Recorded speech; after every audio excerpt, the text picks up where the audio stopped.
Hey y'all, welcome to another video with Coldwater Creek RV. Today I want to talk to you guys on how you can go about winterizing your RV when you want to store it during the winter.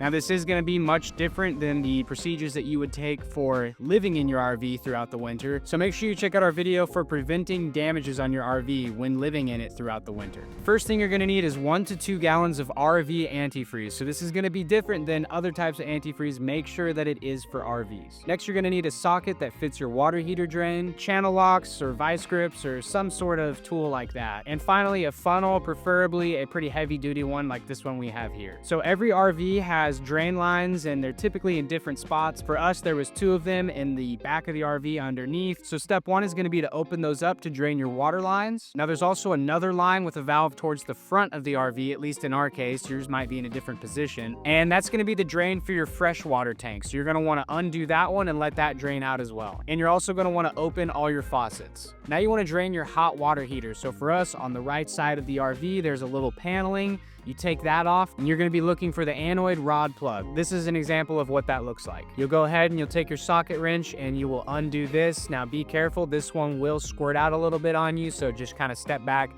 and be ready for that. While you're doing this step, this is also a good chance for you to check if it's time for you to replace your anoid rod. So usually it's supposed to be about a 1/2 inch, maybe a little more in diameter. You'll see that at the bottom of the plug and you'll see how much has worn down from that. In our case, it's definitely time to replace it. As you can see, it's real skinny as compared to the bottom where it used to be. Once everything has finished draining out, you're not dripping anymore from underneath the RV, you're going to go ahead and close all these valves back up. Once everything's closed back up, you're going to go to your fresh water tank and you're going to fill that up with the antifreeze, the RV antifreeze, and in our case that's about 2 gallons. This is where you'll use that funnel to make sure that you don't spill any and you can get exact measurements of how much is going inside. The next step is going to be to go inside of your RV and turn on your pump so that you're running that antifreeze throughout all the lines in your RV. Now the indicator you're looking for is you're going to watch your sink faucets, and whenever that water starts flowing out, it's going to maybe be a little clear. That's just any leftover water, and eventually you'll see it get thicker and turn